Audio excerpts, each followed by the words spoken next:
Pessoal, sejam todos muito bem-vindos a mais um episódio do Mentorex Cash. Continuamos aqui em São Paulo, na MTecne, fazendo aqui a gravação dos nossos episódios. Para variar, hoje nós vamos estar com mais um convidado super especial, dividindo aqui experiências que com certeza vão agregar a vida de vocês. Eu sei que você já deve estar falando assim, porra, mas o cara vai falar, mas eu preciso, né, pedir para vocês, para que vocês efetivamente nos prestigiem nos nossos canais. A gente está aqui distribuindo vários conteúdos importantes, são coisas extremamente relevantes que com certeza vão fazer mudanças na vida de vocês, mas a gente precisa que vocês nos ajudem. Então, a inscrição no canal é fundamental, a gente precisa da colaboração de vocês, que vocês compartilhem esse episódio com outras pessoas, que vocês visitem os nossos canais, façam a inscrição, se possível, entre também nas outras mídias, no Instagram, no Facebook, no TikTok, enfim, no nosso site. Dê uma pesquisada lá que tem muito conteúdo relevante e é importante que essa mensagem, esses conteúdos cheguem a outras pessoas para a gente dividir, né, esses conhecimentos com outras pessoas. A gente hoje está bem feliz aqui, que nós também estamos hoje com a presença aqui do time completo da Mentorex, está o Brunão, está a Andréia aqui. E vamos estar recebendo aqui também uma convidada muito querida aqui, que eu vou pedir para que o Bruno apresente. Olá, PG. Olá, Andréia. Olá, Luciana Samarco, nossa entrevistada do dia de hoje. Luciana, vou ler rapidinho o currículo da Lu e já vou entrar um pouco aqui no contexto do papo. Então, a Luciana Samarco, tem mais de 26 anos de experiência profissional no Brasil e em mercados internacionais, como México, Estados Unidos e Europa. Carreira de sucesso em gestão de serviços financeiros, desenvolvimento de negócios para o varejo em organizações como o Banco ABN Emerald, o HSBC e atualmente Bradesco, onde ela ocupa a posição de superintendente executiva dos segmentos de varejo. Lu, primeiro, muitíssimo obrigado pela gentileza de dividir alguns minutos do teu corrido tempo com a gente. E o desafio do papo aqui, Lu, na verdade a gente pensou em um tema só que ia ser meio que um pecado a gente gastar esses 40 minutos só falar de um tema contigo. Então a gente quer fazer uma história navegando por vários temas diferentes. Porque a gente vai falar um pouco de VUCA e de Bunny. Como a gente está falando de coisa volátil, de coisa incerta, de muita mudança, faz sentido, inclusive, que o roteiro seja bagunçado, incerto, e a gente vai passar por várias coisas diferentes, tá bom? Então, como é que a gente quer começar o papo e por que a gente escolheu a questão do VUCA e do Bunny? Então, o mundo doido que a gente está vivendo hoje, com tanta mudança o tempo inteiro, tanta incerteza, o caos, né, de certa forma, que a gente vive hoje, desperta na gente e nas empresas onde a gente trabalha também, pelo menos aquelas que estão ligadas, né, no que está acontecendo no mundo, a necessidade de desenvolver algumas competências, tá certo? Como fazer um planejamento estratégico, como se posicionar perante necessidades do cliente, para responder a essa necessidade e essa muvuca de mudanças do VUCA e do Bunny. Então, navegando um pouco por competências de empresas e pessoas para conviver, né, nesse mundo e prosperar nesse mundo, eu gostaria muito que você contasse para a gente um pouco de uma transformação pessoal tua agora de carreira, né, que você está se preparando para entrar no mundo de conselho, que tem um pouco a ver também com essa questão de visão diferente, não só olhar de dentro, mas olhar de fora também as empresas. E aí também algumas iniciativas relacionadas à sororidade, essa questão do grupo de mulheres do conselheiro que vocês estão conversando, estão trocando muita experiência legal. É só tudo isso que a gente queria falar nesses 40 minutos. Em 30 minutos. Coisa fácil. Então, tá fácil, não tá fácil? Tá fácil. Mas eu gostei muito obrigado, Lu. Obrigado pela tua presença aqui com a gente, tá? Então, primeiro, vamos lá. É um prazer enorme estar aqui com vocês. Eu contei para vocês ali fora que eu estava invejosa. Então, eu estou muito feliz de poder estar aqui e estar com pessoas queridas, enfim, que a gente se conhece há algum tempo. É muito bacana ver vocês fazendo essa iniciativa. Eu tive a curiosidade de me aprofundar, então, PG, eu já fiz tudo isso que você pediu, tá? Tem que ir lá se inscrever no canal. Não, mas eu fui lá, já fiz, já estou seguindo. Acho que não entrei em todas as mídias, mas eu estou seguindo e eu incentivo de fato, porque eu acho que esse trabalho que vocês estão fazendo é um trabalho necessário e muito bonito. Legal. Além do que a gente estava aqui fazendo uma palhinha com uma outra pessoa, né? É um processo educativo, né? Essa troca de experiência. Então é muito legal estar aqui com vocês, de fato. Gosto da parte de ser caótica, né, Bruno? Eu não sei se você faz assim com os outros entrevistados, mas a gente já falou tudo que a gente vai falar, então A gente vai ter um papo bem bacana. A pessoa aí. que está vendo já sabe o que esperar, Já mais sabe ou que vai ser menos. bagunça. Mais ou Não, menos. beleza. Que tem que ficar até o final. Você Beleza, acha não, que vai sabe ser tudo, não bagunça. sabe. A gente nunca sabe Nunca tudo, né? sabe. Nunca sabe. Então vamos lá. Eu acho bacana a gente começar com esse papo de VUCA e de Bunny, porque, na verdade, eu gosto do Muvuca, né? Na Uhum. verdade, a gente acaba criando alguns, ou adotando alguns acrônimos para a gente tentar explicar o que está acontecendo à nossa volta, né? O Muvuca é muito legal. Esses dias eu vi um outro que é o Zika. No fundo, Zika? O Zika, Zica eu ainda não tinha visto. eu não sei quais são as letras, né? Eu não tive a curiosidade de tentar nem descobrir, nem de intitular alguma. Mas, de fato, esse conjunto aí de letrinhas, ele explica muito para a gente, né? Mas vamos voltar um pouquinho na história, né? O VUCA, pelo que a gente sabe, ele foi um acrônimo que ele surgiu ali no começo dos anos 90, muito puxado pelos militares americanos, naquela época, logicamente, olhando a situação daquele cenário, mas eles diziam que as coisas aconteciam, o inimigo vinha de qualquer lugar, eles não sabiam de onde, e naquele momento eles já começaram a falar da volatilidade, da incerteza, de ser tudo muito complexo, muito ambíguo, mas no fundo, o VUCA passou a ser adotado, acho que pelo mercado de forma geral, mais pelo final dos anos 90, e entre 2000 e 2010, eu acho, ele ficou bastante popular, né? E faz todo sentido, porque se a gente olhar um pouco o que aconteceu entre 2000, principalmente entre 2000 e 2010, as inovações, as mudanças, não vou nem chamar de inovação, a gente às vezes tende a falar que inovação é uma coisa muito disruptiva e no fundo não é, né? Inovação não é só isso, inovação é você fazer diferente e pode fazer diferente uma coisa a cor do teu negócio, mas as mudanças, que eram mudanças emblemáticas, aconteciam de vez em quando, né? Acontecia um ano, depois, esses dias eu estava vendo jornal, já faz tempo, 50 anos do jornal Hoje. Sim. Aí você olhava lá os grandes eventos, era uma notícia de um ano, depois era uma notícia de 2 anos depois. Não tinha tanta... não eram tão próximos como é hoje, né? Não eram hoje, tão próximos e a gente não era tão conectado, né? Então a gente também não tinha informação de tudo. Mas o que começou a acontecer ali nos anos 2000, acho que no começo dos anos 2000 aconteceu uma coisa que para todo mundo foi muito emblemática, né? Não sei se vocês lembram, mas foi em 2001 que teve o negócio das Torres Gêmeas, né? E aquele negócio das Torres Gêmeas, de alguma forma, afetou, acho que todo mundo num nível muito individual. Porque eles falaram, puxa, como é que pode, né, nesse momento ter acontecido? Então, vem de novo aquela sensação de tudo é muito incerto. Começou também a acontecer mais depois dos anos 2000, algumas grandes empresas que eram referência no mercado começaram a serem acusadas, a sofrerem as devidas penitências, vamos chamar assim, começaram a passar por escândalos, né? Sim. É lógico que, vamos abrir e fechar um parênteses, né? Lógico que não existe acrônimo para justificar a falta de ética, né? Não é esse o ponto. De forma nenhuma deveria acontecer, mas o fato é que acometeu grandes empresas que, para as pessoas, eram empresas muito sólidas, né? A gente estuda muitas delas, mas elas começaram ali a ser mais visíveis no começo do ano 2000. Aí você tem lançamento da internet não, o 4G. Eu sou da época ainda que para entrar na internet discava, né? Sim, pô. Travava a linha telefônica. Travava a linha telefônica. E aí, com a história toda do 4G e o surgimento das redes sociais, a gente também começou a ver uma movimentação muito diferente, né? Sem dúvida.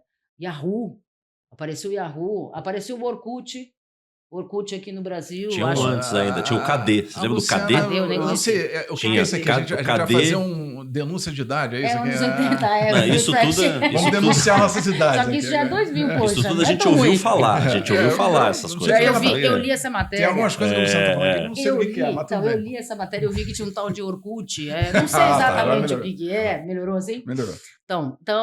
Mas o que de fato aconteceu é que as coisas começaram, as pessoas começaram a se engajar de uma forma que antes não era possível, verdade. né? Então, era a história de por que você tinha uma matéria a cada, sei lá, um ano, porque a visão que a gente tinha do mundo era uma visão muito mais local, agora com né? 5G já vem a internet das coisas, a coisa já vai tomar outra dimensão. O iCloud já outra trouxe dimensão. E isso leva exatamente a essa história do Bunny. Então, o que aconteceu com a história do Bunny? E o teu ponto é o ponto perfeito. Então, teve uma pessoa, um antropólogo, uma pessoa muito conhecida, né, que é o Jamais Cascais. Cássio, na verdade, e ele é um antropólogo, futurologista, futurólogo, não sei nem bem a expressão, um americano, e ele é um pensador, Costuma acertar, né? costuma acertar, é verdade, um pensador, e ele desenvolveu para ele o acrônimo do BANI. Então, ele, com tudo que aconteceu lá por 2010, ele começou a ver grandes mudanças depois de 2011, enfim, Uhum. e aí começa de fato a aparecer as histórias a gente falava de rede neural, começa a aparecer coisa de machine learning, começa a aparecer coisa de iCloud. A gente tinha uma sensação de que você armazenava as coisas no computador. Sim. A gente tinha medo de criminalidade de sair na rua. E aí a criminalidade passou a ser cibernética. Né? Você está mexendo ali, você não está nem sabendo, alguém foi lá, roubou tua identidade, fez alguma coisa. Então, é muito diferente. Sem dúvida. E ele trouxe uma proposta que era uma proposta evolutiva da história do VUCA. Ele mesmo fala, ele nunca teve a intenção, a ambição de que o BANI fosse substituir alguma coisa ou que fosse virar de fato uma referência. Foi, como ele disse, uma coisa que ele criou para ele, mas muita gente adotou, porque passou a fazer muito sentido. Então, o BANI como uma evolução, né, e eu gosto de encarar assim como uma evolução do VUCA, ele passa a falar de algumas coisas que a gente viu naquele momento. Então, ele começa com a história do B, que é o brittle, mas que em português é o frágil. Então, ele começa a falar muito do frágil, que mostra um pouco disso, né? Você pega grandes empresas, grandes corporações, até estados, que são coisas que a gente normalmente tende a achar que são muito estáveis, e elas são muito estáveis por definição, mas elas estão suscetíveis a alguma ruptura, elas estão suscetíveis a uma quebra, né?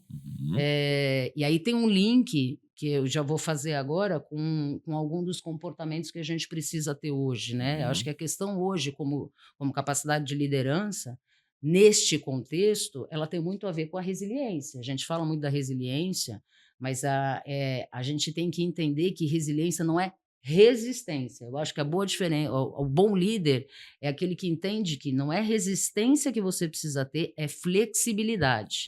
Né? É a capacidade da gente passar por aquela tormenta, passar por aquele momento e manter o nosso core, o nosso processo natural. Então, acho que isso essa resiliência, né, Luciana, hoje, numa versão 2.0, já iria para um caminho de antifragilidade. Olha que coisa interessante.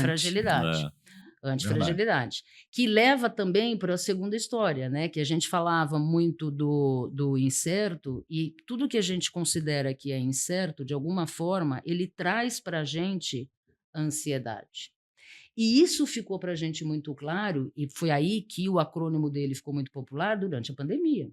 É verdade, porque potencializou, né? Exato. Ele lançou, ele divulgou, vamos dizer assim, o acrônimo, acho que 17, 18, mas durante a pandemia o que a gente viveu foi inimaginável.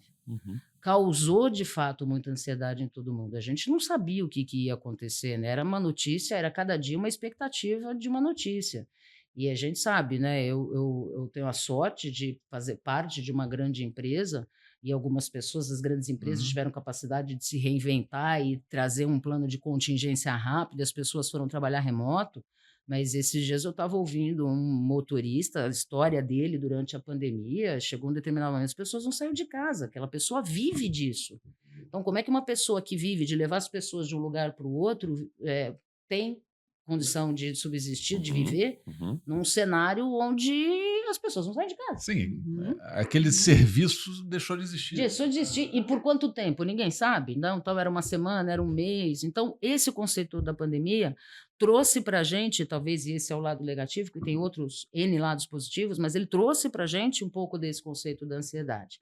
E o conceito da ansiedade traz muito isso que você falou, André, porque hoje, eu acho que a grande conexão entre uma coisa e outra, né, do VUCA e do BANI, era naquele mundo que a gente estava vivendo antes, a gente olhava como espectador, né? Aquela empresa fez isso, aconteceu alguma coisa naquele lugar. Então, era mais o coletivo olhando o todo.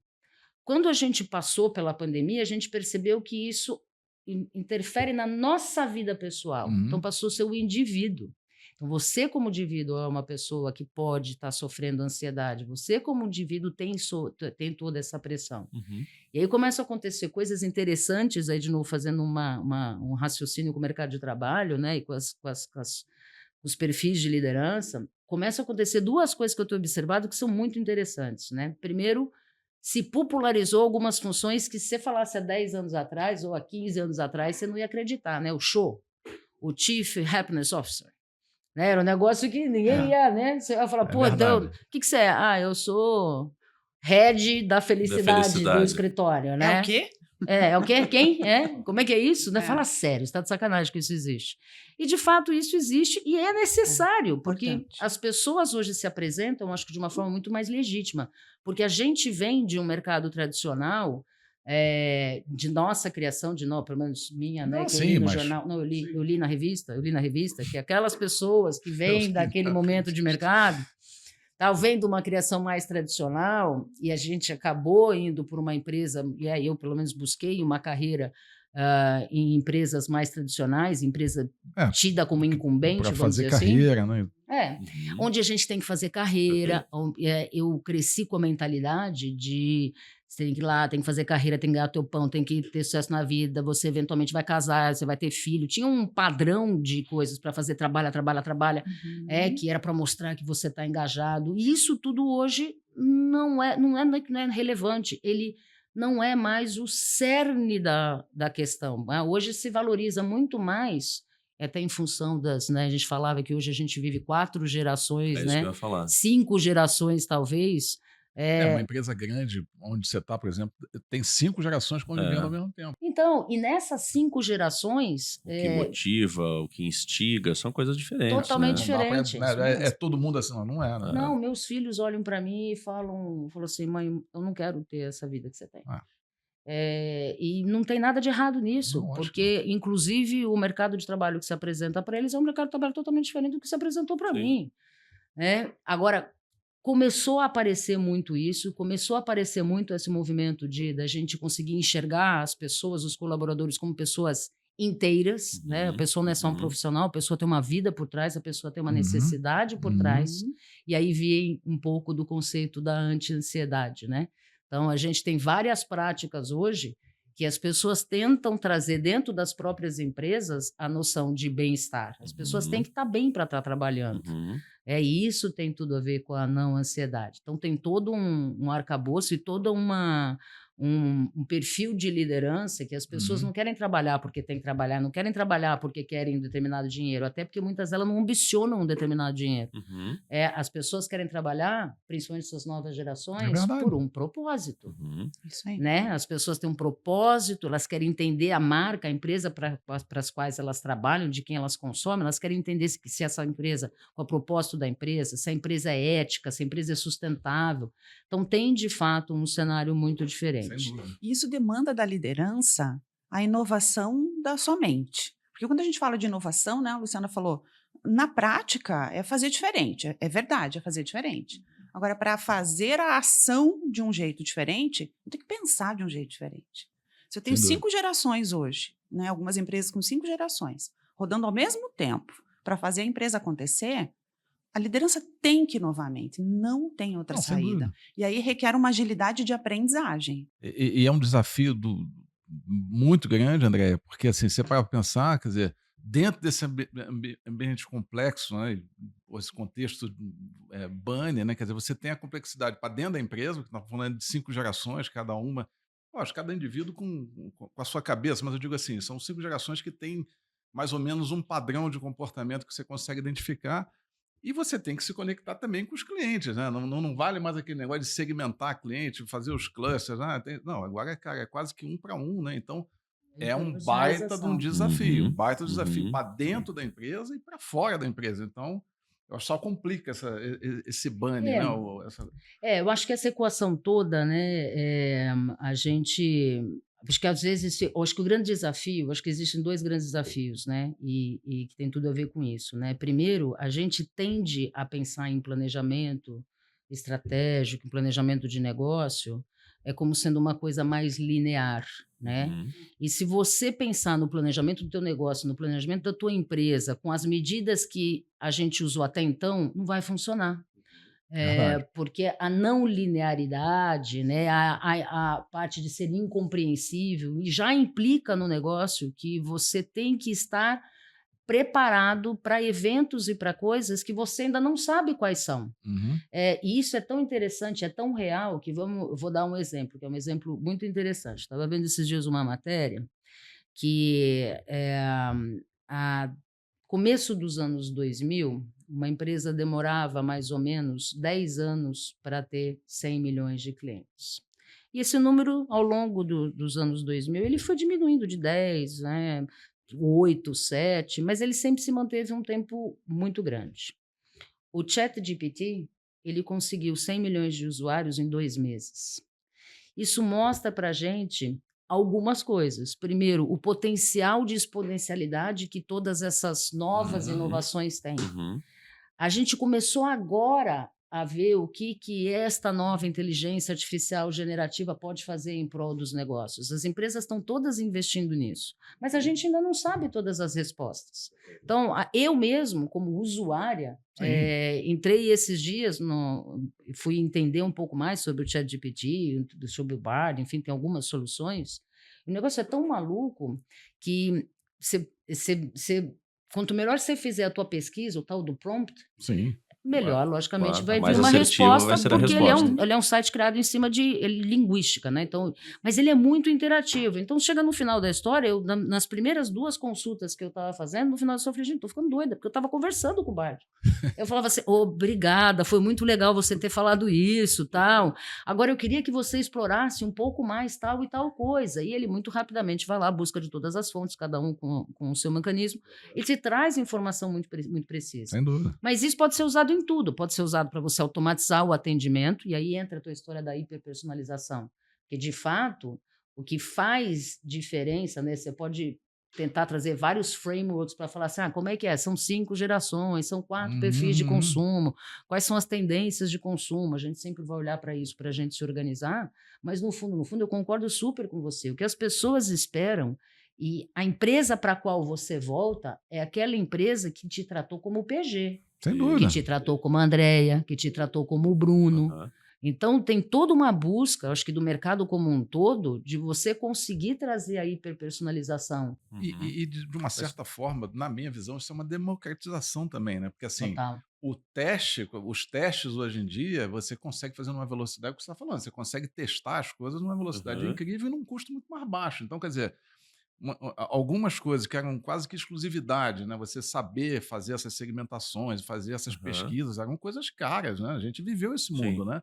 Você, primeiro que demorava, era muito caro, né? E não era para todo mundo. Então, agora não, assim, e a gente não fala só com grandes empresas, a gente sempre tem que deixar isso muito claro para o nosso público.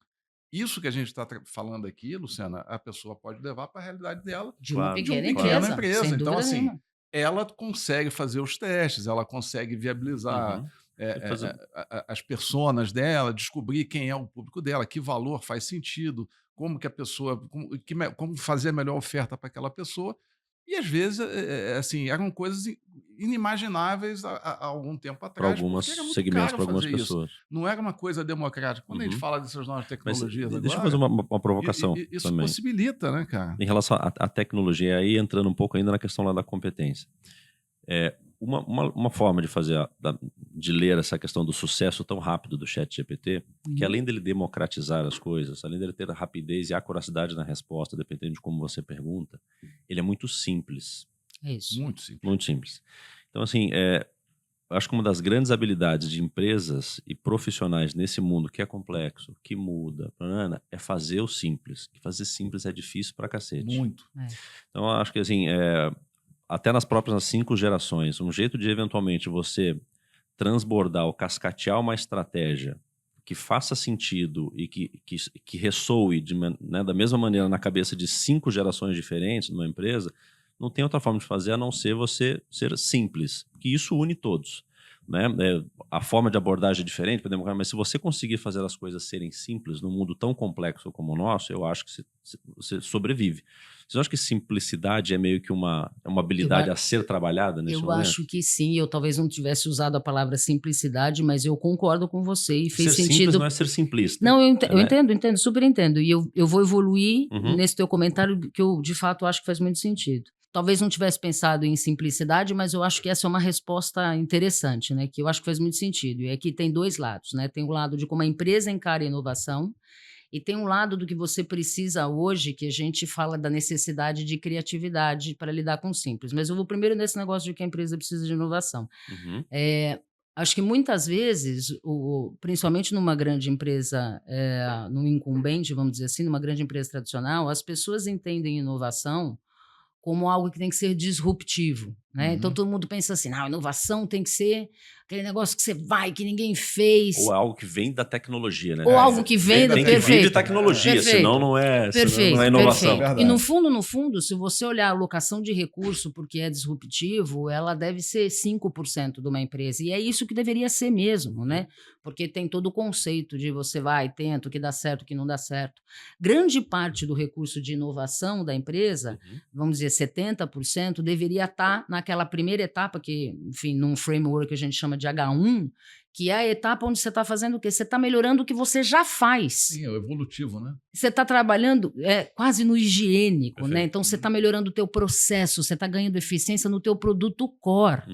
Você está deixando o teu produto core mais simples. Perfeito. E talvez seja até muito importante isso, porque se você, estou pensando aqui, refletindo junto, que se você começar a trazer, e é muitas vezes o que acaba acontecendo, se você começar a trazer inovação como um negócio muito diferente, o sistema imunológico da empresa abre, né? E aí as pessoas que fazem as coisas tradicionais começam a, de alguma forma, a tentar combater aquela iniciativa de inovação. Aquele corpo estranho. Aquele corpo estranho, aquele corpo estranho. A analogia foi perfeita. Acaba ficando periférico, né? Então você viu várias empresas que tentam fazer iniciativas de inovação, elas tentam montar, sei lá, incubadoras. E aí a incubadora tá lá, um monte de gente, satélite na empresa, não entra no negócio core. Então eu acho que esse conceito teu de simplicidade traz uma luz bem interessante para o que deveria ser, porque deveria ser isso mesmo, deveria fazer parte do core do negócio.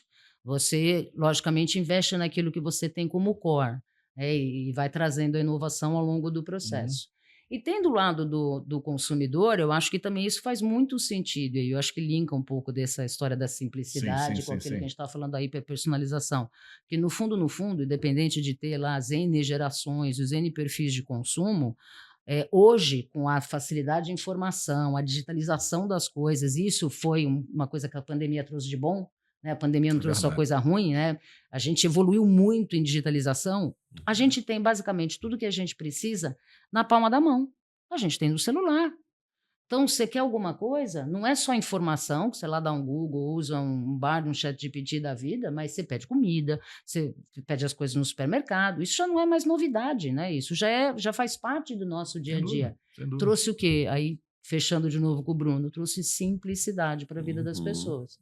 Então, eu acho que se a gente conseguir enxergar tudo isso, eu acho que o grande desafio, do ponto de vista dos diferentes agentes, quando você pensa numa empresa, né? Na empresa você tem diferentes agentes, né? Você tem desde o acionista de um lado, você tem a sociedade, você tem o regulador, você tem lá numa outra ponta um cliente, né? Um consumidor. Eu acho que o grande desafio da empresa é conseguir entender e encurtar este caminho entre o que é o desejo do acionista, como você organiza a empresa para entender o que está acontecendo aqui com esse consumidor, que não tem jeito se você não mudar a governança, né? Não tem jeito se você não tentar quebrar o paradigma, e aí vem uma outra história fazendo um link com outro perfil, né? De uma das necessidades hoje de características de liderança.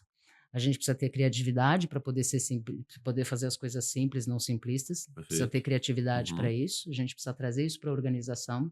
As pessoas precisam ter autonomia, que é uma coisa que às vezes a gente subjuga, né? A gente ainda tende, principalmente em organização grande, as decisões ainda tendem a ser muito centralizadas.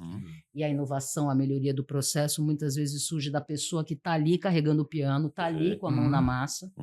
Né? Então a gente tem visto, eu tenho observado o movimento de algumas grandes empresas que o que eles têm feito, mais do que simplesmente pôr um grupo de pessoas para trabalhar a inovação lá e não correr o risco do sistema imunológico ser ativado, eles põem equipes trabalhando como core do seu negócio numa metodologia totalmente diferente. Né? A gente vai falar de metodologia ágil, tal, que isso também já é muito conhecido, mas isso passa a ser forma de trabalhar. Então, você tem que ter essa mentalidade, essa criatividade, entender a pessoa que está ali do teu lado, Então, virou uma coisa muito mais humana. Volto para o teu link de anti-ansiedade, respeitando a pessoa. Até porque não adianta ter metodologias ágeis se eu não tiver uma mentalidade ágil. É isso. E isso é fato, né, André? Isso acontece direto, tá certíssimo. É isso. Agora, esse negócio de ter uma mentalidade ágil, só para deixar claro o nosso próprio caótico, né, que a gente está mudando de assunto, mas está tentando fechar. Foi uma das provocações que eu trouxe para mim mesma há uns 2 anos atrás, quando eu resolvi fazer esse curso de conselheira de administração, né? Foi um negócio interessante, porque eu parei para refletir o meu momento de carreira e entendi, olhando para mim, eu entendi que eu me sentia preparada e disposta para ampliar a minha atuação e deixar um legado maior, ainda como executiva, enfim, como profissional. E eu percebi que talvez para eu conseguir fazer isso, considerando o meu plano A, que, enfim, né, sou executiva de uma empresa, mas me considerando como executiva, mas também considerando o meu futuro, que eu tenho vontade, de fato, de algum momento trabalhar como conselheira, eu podia já tangibilizar isso para agora. Para algumas pessoas, ser conselheiro é um processo natural, dependendo de onde você está, né? Se é CEO de uma empresa, a pessoa chega lá e vai convidar o cara, você não quer ser conselheiro da minha empresa? Para mim não é um processo natural, para mim era uma jornada. Então, a primeira coisa que eu resolvi fazer foi buscar uma formação que eu pudesse estar no meu lugar de fala, pudesse ter legitimidade de me posicionar como conselheira. E aí eu fui ver algumas coisas. Quando eu fui buscar que curso eu ia fazer, eu busquei, logicamente, olhei, tem alguns cursos de referência no mercado, eu olhei quais eram as opções e acabei me interessando por um, que é o curso que eu faço hoje, enfim, isso é público, também tá no meu currículo, faço hoje o curso de conselheira da Sampo, porque o curso da Sampo era um curso que era feito para formar mulheres em conselho.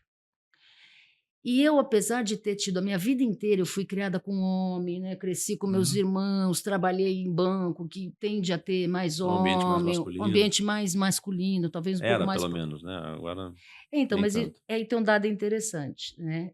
Do ambiente masculino. Ele ainda é um ambiente masculino, dependendo do nível. Quando você olha o entry level, né? Você olha e fala assim, poxa, como é que estão as empresas de forma geral, inclusive os bancos, nos níveis de entrada? É 50-50. Só que quando você olha no C-level, ainda é bem masculino. Aí já é 25-75. Então, continua sendo um ambiente muito masculino, dependendo do nível que você está. Quando você olha CEO de empresa, deve ter 4-5% que são mulheres. Quando você olha conselho, deve ter, sei lá, 18% que hoje são mulheres, de uma forma geral. Isso porque tem um movimento muito grande de incluir mulheres no conselho. Mas eu me dei muito conta de que, apesar de que, para mim, essa questão de homem, mulher, nunca tenha me afetado, porque eu convivi, aprendi a conviver com homens, enfim, né? E até na minha educação, meu pai era uma pessoa muito tradicional, aquele cara que precisava ser provedor.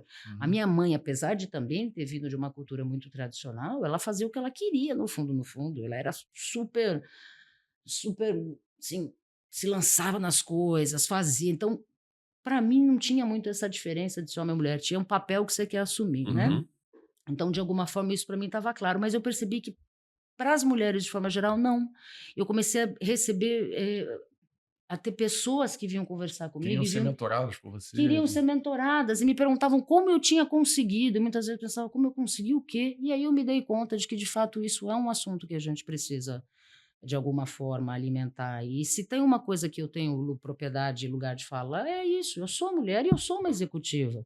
Então, por que não trazer isso no meu dia a dia e ajudar outras mulheres? Né? Por que não compartilhar? Por que não usar da tal sororidade, que hoje a gente fala tanto, para poder motivar outras mulheres? E por que não ser motivada também por outros homens e por outras mulheres?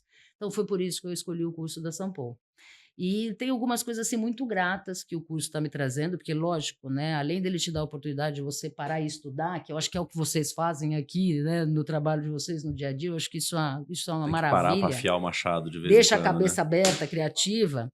e me me ajudou a rever matérias que há muito Com tempo eu não certeza. via, te mantém atualizado. Você está num grupo de executivos, nesse caso de executivas, que são mulheres assim parrudésimas de diferentes Setores áreas, né? diferentes, Diferentes mas, assim, setores. Tem mercado financeiro, tem advogado, tem Tem agro, né? agronegócio, tem setor de saúde, tem de tudo, de todas as idades. Então tem muita troca de experiência. muita Então, diversidade lá, né? muita diversidade, né? Não é diversidade de gênero, mas é De outro tipo ideias, de de ideias, diversidade. pensamento. É diversidade É. de ideia, é isso mesmo. Então a gente acaba trocando muito. Além disso, eu comecei a entender um pouco a empresa, em vez de olhar a empresa, porque eu sempre trabalhei em empresa Uhum. grande, né? E quando você trabalha numa empresa grande, aliás, quando eu comecei a fazer esse curso de conselheiro, um dia eu fui falar com um headhunter, falando, poxa, estou fazendo isso, tal, o que que você acha? Ele olhou assim para mim, ele deu, acho que uma das melhores cutucadas que eu podia receber naquele momento. Ele falou, Luciana, você sempre trabalhou numa empresa grande, né? Eu falei, sempre trabalhei numa empresa grande. Ele falou, sabe qual é o teu maior desafio? Eu falei, o quê? Ele falou, você sempre trabalhou numa empresa grande. Fiquei pensando assim. No fundo é verdade, porque uma coisa é você trabalhar numa empresa grande que você aperta um botão, tem um cara de compliance fazendo alguma coisa. Ah. Outra Tem coisa é processo para tudo, tem tem processo. manual. Você tem pode tudo, tá? criticar, achar bom, achar ruim, mas tem. Tem o cara de IT para a gente questionar, tem o cara do jurídico para você conversar. Quando você é É outro conselheiro, mundo. quando você é acionista, quando você é Uhum. dono da empresa, você tem que olhar a coisa toda. Claro. E quando você olha a coisa toda, você de fato, quando você muda o teu olhar, você de fato vê outra coisa, não tem jeito, você Uhum. muda o ângulo. Uhum. Então, eu acho que para mim, pessoalmente, fora o fato de ter esse grupo maravilhoso de troca de ideias, né? E a gente brinca que quando a gente se Uhum. reúne é um terror, porque vira a quinta série B. Quinta série B lá na fase dos 40, 50, um negócio assim incrível como a gente consegue resgatar aquele adolescente que tem dentro da gente. Mas é porque a gente tem muita troca, muita afinidade, De confiança. muita confiança. Mas está me propiciando eu conseguir ver a empresa e ver Você o que está eu trazendo faço um outro Por olhar. uma pra ótica frente. de uma outra diferente. forma. Você, Claro. como executiva, está trazendo de uma um olhar outra forma. diferente. Então, muitas vezes eu paro e me pego em reunião. É lógico que no dia a dia isso é muito mais difícil, porque você tem um papel e uma responsabilidade, Sim. mas muitas vezes eu me pego refletindo, às vezes em reuniões, e falo assim, peraí. E me pego olhando o todo e falando, peraí. Então, eu mudei a É. perspectiva. Muito legal isso. E isso, sabe que é uma coisa engraçada? Talvez o pessoal vai depor a favor ou contra, mas isso tem me acalmado. Porque eu consigo olhar a empresa e consigo olhar o que está É um acontecendo. processo de empatia. Você consegue se colocar no lugar do outro. Não é que você não se colocasse, mas agora você Mas vê é com uma isso, é um outra pouco visão, disso. né? É um pouco disso. E é uma palavra perfeita que eu acho que coroa bem um Uhum. das necessidades de skill de liderança Uhum. dos dias de hoje, que é a Uhum. empatia. Sim. No fundo, como tudo é muito diverso, Não, sem dúvida. como as pessoas são muito diferentes, se você não conseguir verbalizar para as pessoas o propósito, é muito mais fácil você mandar e alguém fazer. Mas não existe mais Esse espaço para paradigma isso. já foi. Não existe espaço para isso. Então você tem que ter um propósito. As pessoas não acordam de manhã falando, ai que delícia, eu vou lá para alguém ficar me dando ordem. As pessoas querem ter significado, querem deixar legado. Então, Não, se sem você dúvida. conseguir verbalizar o teu propósito, e se você conseguir ter esse olhar empático pelo teu colaborador, pelas pessoas que estão ao teu redor, e pensar no cliente A também. coisa não funciona, né? Não, mas se você conseguir, esse é um dos skills Eu interessantes te de diria até mais, liderança. assim, porque é óbvio que quando a gente, não é óbvio, mas assim, a gente geralmente quando está falando de empatia, a gente usa mais nesse sentido de entender o outro. Mas assim, até pela tua própria fala, e o que eu acho que é bacana disso tudo é ser empático com os outros, não resta dúvida, mas também com você. Porque Autoempatia. mas assim, se você também não fizer esse trabalho de autoconhecimento, ver onde é que estão suas fragilidades e correr atrás, é o que você está falando, fui estudar, assim, é um processo, de certa forma, também de humildade e, cara, assim, tem certas coisas aqui que eu preciso parar e refazer numa boa. Qual o problema, né? Eu Não é- acho que a gente tem que então, fazer isso sempre. e não ser cruel com a gente, né? Porque assim, a gente é A gente é mais cruel com a gente mesmo do que os outros. com certeza, né, cara? A gente às vezes, não, eu sou muito empático com o Bruno, entendeu? Mas, porra, comigo, eu tô aqui Você me sabe que isso, torturando. Então, esse lance que você tá falando, e na tua própria fala, você mostrou, ficou muito claro isso, que você também foi empática contigo, né? você sabe que eu acho isso interessantíssimo, né? E eu passei a pensar nisso. Eu vejo que eu recebi às vezes feedback antes, e quando vinha de feedback, eu era reativa. Hoje eu faço, acho que muito do que eu ouvi no feedback, mas hoje eu faço por mim. Eu não Lógico. faço porque tem alguém me falando. Uhum. Então, isso talvez tenha a ver com maturidade. Né? Tem a ver com um pouco de cabelo branco, mas maturidade não está relacionada só com cabelo Não. branco. Não, é bem... Mas eu acho que tem um pouco a ver com isso. Então, eu faço por mim. Não, Mas tá certo. E é Um pouco da interessante questão de isso. mudar a ótica, é igual a questão da visão do conselheiro, é mudar a ótica. Essa questão do feedback também continua sendo feedback. Eventualmente as coisas que estão sendo faladas agora poderiam ter sido faladas há 10 anos atrás, 15 anos atrás, só que hoje você enxerga de uma ótica diferente e muda a perspectiva E de quem passa a fazer recebe. sentido. E passa a fazer sentido. Passa a claro. fazer muito sentido. Aliás, eu acho que assim, todo esse processo que eu estou passando, né, que eu acho que é um processo de transformação, mas eu acho que a gente vive em processo de transformação, né, ainda bem, porque senão a gente estagnava, né? Uhum. Eu acho que ele tem muito a ver com isso. Ele tem muito a ver com a gente parar, olhar para si, Sim. entender qual é o momento, porque as coisas hoje elas são tão velozes, que você acha que tem duas opções. Ou você vai ser forjado pelo ambiente, e ser forjado é ruim, hein? Lógico que é. É fogo, é um negócio pesado. Ou você vai tomar a atitude de se moldar. E se moldar não é perder a personalidade, não é Uhum. não ter razão de É o escolha. contrário, é voltar para tua essência, é você ser você. É você É ser isso você aí. e fazer a tua escolha Sim. consciente de quais são as coisas que você quer fazer e onde você quer pôr o teu valor e a tua Sem dúvida, aposta, né? sem dúvida. Tem uma coisa ruim nessa história toda. Tá acabando. Ah, Porra, Bruno, mas é sempre que assim, cara. O coisa. cara começa, quando a gente começa aqui a engrenar no papo, o cara Eu vem com queria- essa eu conversa. queria ficar aqui Esse é o conversando com episódio vocês. Muvuca. Muvuca, na hora que vocês muvuca, acham que o negócio tá... muvuca. Não, acabou. Não, mas eu Porque adorei, porque assim, eu adoro a mentalidade caótica, eu adoro o conceito todo que a gente vive hoje. Esses dias alguém brincou comigo, falando assim, meu, você tem uma mentalidade caótica. Eu falei, gente, eu tô no momento certo, eu devia Então ter é nascido isso. agora. Obrigado, né? Obrigado. Obrigado. Fiquei feliz, Ah, fiquei feliz. É a primeira vez que eu achei o elogio bom, encarei como elogio, né? E eu, assim, mas olha, pelas coisas que eu anotei aqui, ó, eu vou ler para vocês um pouquinho de algumas coisas que eu anotei, mas eu acho que certamente algumas coisas vão ficar de fora e dariam até mais um episódio. Então já fica a dica aí. Opa. Quando Vamos a gente fazer voltar um aqui, episódio dois. também não vai faltar oportunidade para a gente voltar a São Paulo, gravar nossos Exatamente. episódios. Não. Que- Luciana já Vamos está, fazer um já está combinado. convidada. É. Olha, que legal. Coisas esse é um que, algumas prazer. das coisas que eu anotei, tá? André, PG e Lu. Então, assim, num contexto VUCA e BANI, exacerbado, inclusive, mais recentemente por episódios como a pandemia, por exemplo, a ansiedade cresceu muito, né? Como a gente está entendendo e que o mundo já é complicado demais, que habilidades a gente, como empresa ou profissional, a gente pode trabalhar num mundo que já é naturalmente complicado e muito mais complicado do que era há tanto tempos atrás. Algumas dicas aqui. Tentar manter a simplicidade das coisas, não ser simplista, mas manter a simplicidade das coisas ajuda muito. Ajuda muito para você traduzir as coisas que são importantes para pessoas que hoje convivem com você em gerações diferentes. Empresas têm cinco gerações diferentes convivendo na empresa. Então, uma dica para a gente tentar conseguir conectar com essas pessoas com mentalidades tão diferentes é tentar manter as coisas no campo simples, né? E aí, em termos de simplicidade, a gente falou bastante de inovação também. Inovação pode e deve ser uma coisa simples. A inovação não precisa ser uma coisa que vem de IT, que vem de complexo, que vem de sistema. A inovação pode ser, inclusive, melhorar o processo atual no dia a dia, fazer o higiênico com coisas simples, já são inovações super importantes para a gente caminhar nesse mundo tão volátil, né, com tantas mudanças o tempo inteiro. Para que as pessoas ao longo dessa jornada te sigam, as pessoas precisam cada vez mais do senso de propósito, né? E desenvolver a questão de sua resiliência. E resiliência não é resistência. Esse também foi um conceito que a Lu comentou que é muito importante. A resiliência não é resistência. Até porque a resistência, né, se você for resistente Quebra, né? demais em Ela algumas quebra. coisas, você quebra. É isso. Né? Então, o resiliente é o bambu, não é? Né? Porque vai ventando, ele não quebra nunca, né? Porque ele é maleável. Então, a gente precisa ser resiliente e não necessariamente resistente às coisas.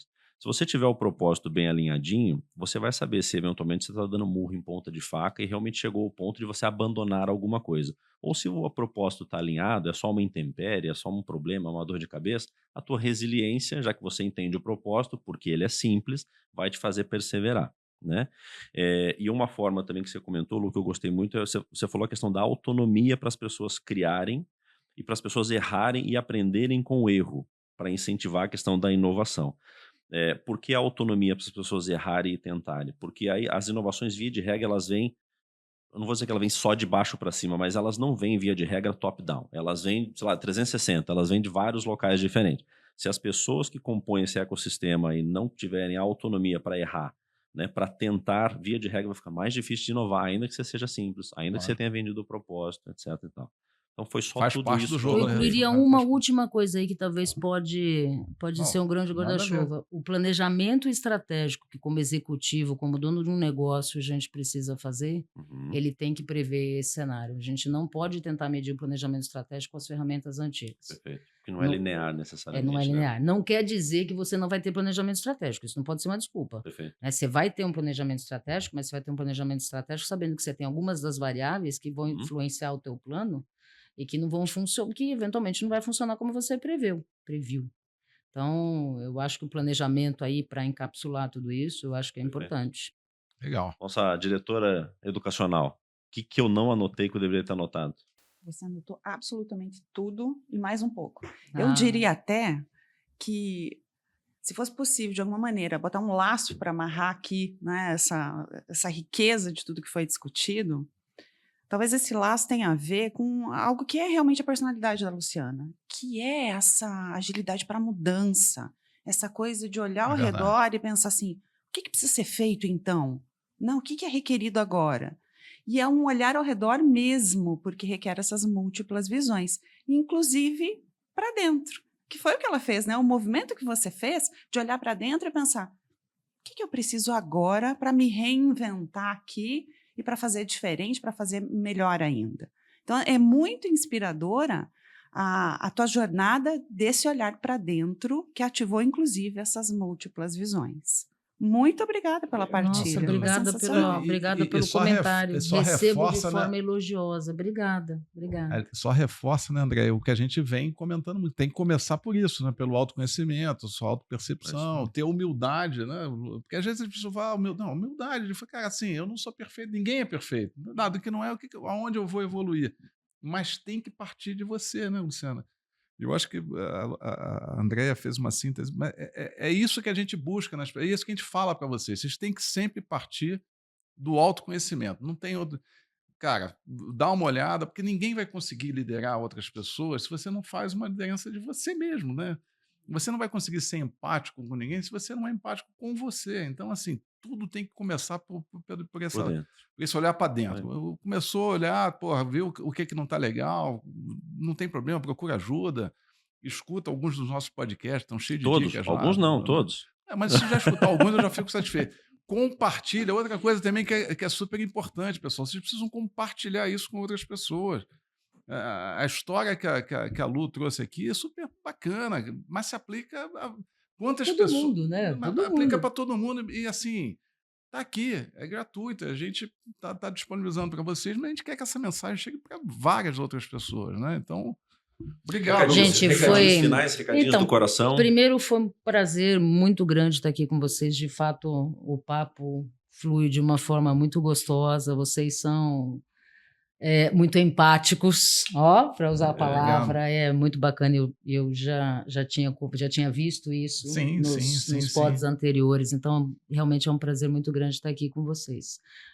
Obrigada pelo elogio, recebo como elogio. Acho que verdadeiramente, se tem um aprendizado que eu tive nesses últimos anos, eu acho que tem a ver com isso.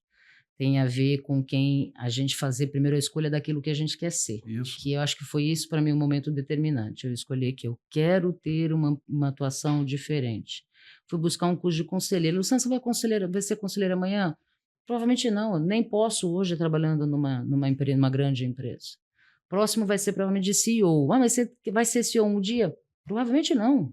Mas é uma forma de eu conseguir manter a minha cabeça aberta, a minha mente funcionando, e ao mesmo tempo eu tenho também feito outras coisas que é para tentar manter esse equilíbrio pessoal, que é legítimo. Tenho tentado de tudo, desde meditação até hipismo, até ginástica, enfim, porque a gente é muito completo, né? Então, se eu puder... No hipismo, tu tá mandando bem, né, Luciana? Não, eu aprendi no hipismo, vou te falar, aprendi no hipismo a maior lição que eu podia ter na vida.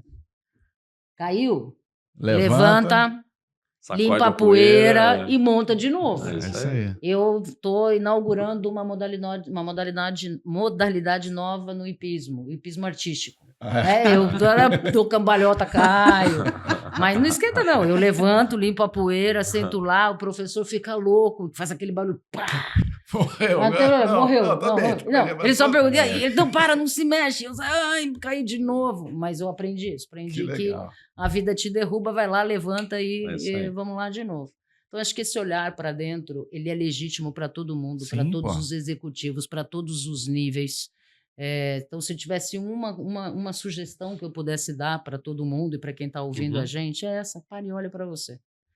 Olha para você e qual é a tua necessidade. É em cima disso. O resto vem. Show de bola. Lu, muito obrigado mais uma vez pelo carinho, pelo tempo. Muito obrigado. E DG, até a Andréia. E até a próxima. Obrigado. Opa. Até o episódio 2, né? Fica a É isso dica aí. aí. Espero que vocês tenham gostado. Tenho certeza que vocês gostaram. Foi sensacional. Gente, obrigado. Tchau, pessoal. gente. Obrigado, Valeu. Leonardo. Obrigado, Tchau, tchau. Eduardo. Valeu. Obrigado.